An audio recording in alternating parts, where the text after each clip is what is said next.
নমস্কাৰ পুনৰ অন্য এক নতুন ভিডিঅ'লৈ সকলোকে স্বাগতম জনাইছোঁ। আজি পুনৰ এটি কবিতা লৈছোঁ ষষ্ঠ শ্ৰেণীৰ উন্মেষৰ পৰা।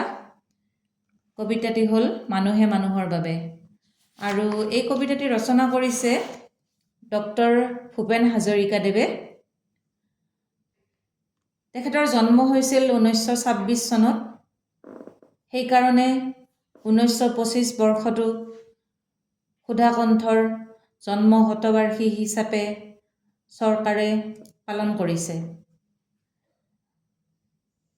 তেখেত একেধাৰে গীতিকাৰ, সুৰকাৰ, গায়ক, গৱেষক, লেখক, আলোচনীৰ সম্পাদক, চলচ্চিত্ৰ নিৰ্মাতা আৰু সংগীত পৰিচালক আছিল। সুধাকণ্ঠ ডক্টৰ ভূপেন হাজৰিকাই বিভিন্ন ভাষাত গীত ৰচনা কৰি সেই গীতবোৰত কণ্ঠদান কৰিছিল, আৰু 1993 খ্ৰীষ্টাব্দত তেওঁ ভাৰতীয় চলচ্চিত্ৰৰ সৰ্বোচ্চ সন্মান দাদা চাহেব ফাল্কে বঁটা লাভ কৰিছিল।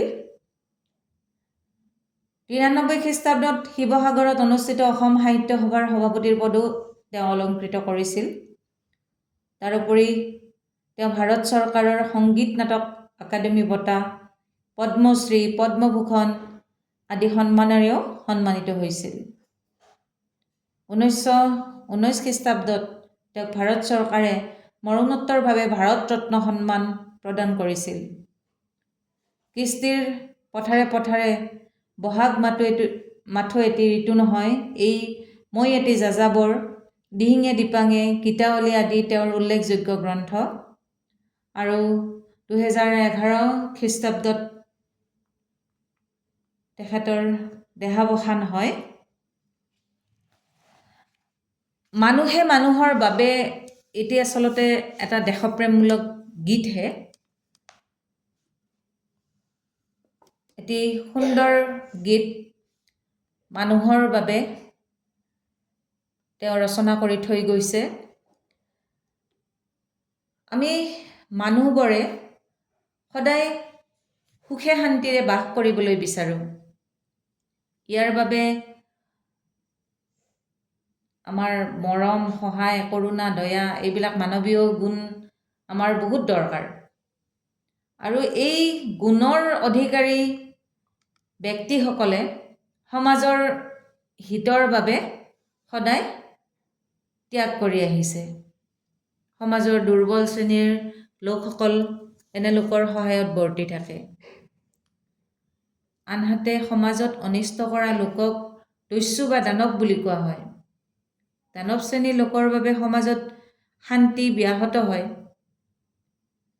এই গীতটিৰ জৰিয়তে গীতিকাৰে মানুহক দানৱৰ দৰে নহৈ প্ৰকৃত মানুহ হিচাপে আচৰণ কৰিবলৈ আহ্বান জনাইছে। মই এই গীতটি এবাৰ পাঠ কৰি দিছোঁ।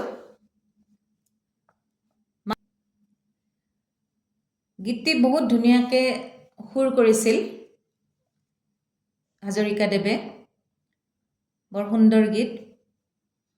মই এবাৰ গীতটি গাই দিছোঁ।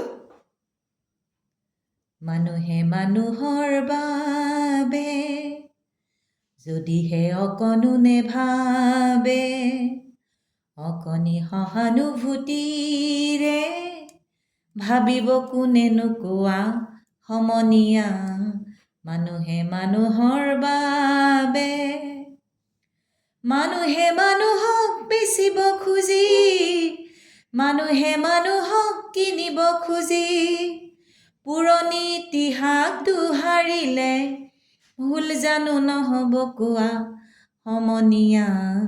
মানুহে মানুহৰ বাবে, দুৰ্বল মানুহে যদি জীৱনৰ কোবাল নদী পাৰ হয় তোমাৰে সাহত, তুমি হেৰুৱাবানো কি?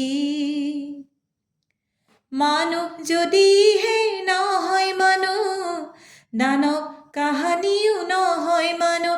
যদি দানৱ কাহানি বা হয় মানুহ, লাজ পাব কোনেনো কোৱা সমনীয়া। মানুহে মানুহৰ বাবে। ইমান সুন্দৰকৈ কৈছে যে আমি এই মানুহবোৰে মানুহৰ বাবে যদি অকণো নেভাবোঁ তেনেহ'লে আৰু কোনে ভাবিব? মানুহে যদি মানুহক বেচিব খোজে, মানুহে যদি মানুহক কিনিব খোজে, তেতিয়াহ'লে এই পুৰণি ইতিহাস দোহাৰিলে ভুল জানো নহ'ব? দুৰ্বল মানুহবোৰে যদি জীৱনৰ কোবাল নদী তোমাৰ সাহতে পাৰ হয়, তেতিয়া তুমি কি হেৰুৱাবা? মানুহ যদি মানুহ হৈ নাথাকে, তেনেহ'লে দানৱটো কাহানিও মানুহ হ'ব নোৱাৰে। আৰু যদি দানৱ কেতিয়াবা মানুহ ৰূপ লয়, তেতিয়াহ'লে আমি মানুহবোৰে লাজ নাপামনে? এটি সুন্দৰ গীত ভূপেন হাজৰিকাদেৱৰ। ইতিমধ্যে মই কৈ দিলোঁৱেই যে কেনেদৰে আমি এই গুণৰ অধিকাৰী ব্যক্তিসকলে সমাজৰ হিতৰ কাৰণে কেনেকৈ ত্যাগ কৰি আহিছে, এই দুৰ্বল শ্ৰেণীৰ লোকসকলক কেনেদৰে সহায় কৰি আহিছে এনেকুৱা লোকসকলে, তাকেই বুজাবলৈ গৈছে। গতিকে এই যেন ধাৰাটো অব্যাহত থাকে আমাৰ, হাজৰিকাদেৱে ইয়াকে বুজাব বিচাৰিছে গীতটিৰ জৰিয়তে। আশা কৰোঁ তোমালোকে এই গীতটি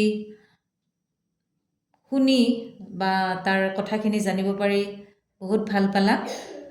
আৰু ইয়াৰ পিছত আমাৰ প্ৰশ্ন উত্তৰসমূহো আছে। এই প্ৰশ্ন উত্তৰসমূহ যদি তোমালোকৰ প্ৰয়োজন হয়, মই নিশ্চয় কেতিয়াবা ভিডিঅ' কৰি দিম।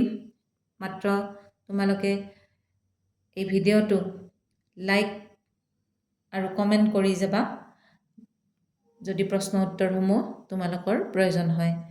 আজিলৈ এৰিছোঁ। পুনৰ এক নতুন ভিডিঅ'ৰ লগত অতি সোনকালে লগ পাম বুলি আশা ৰাখিছোঁ। ধন্যবাদ।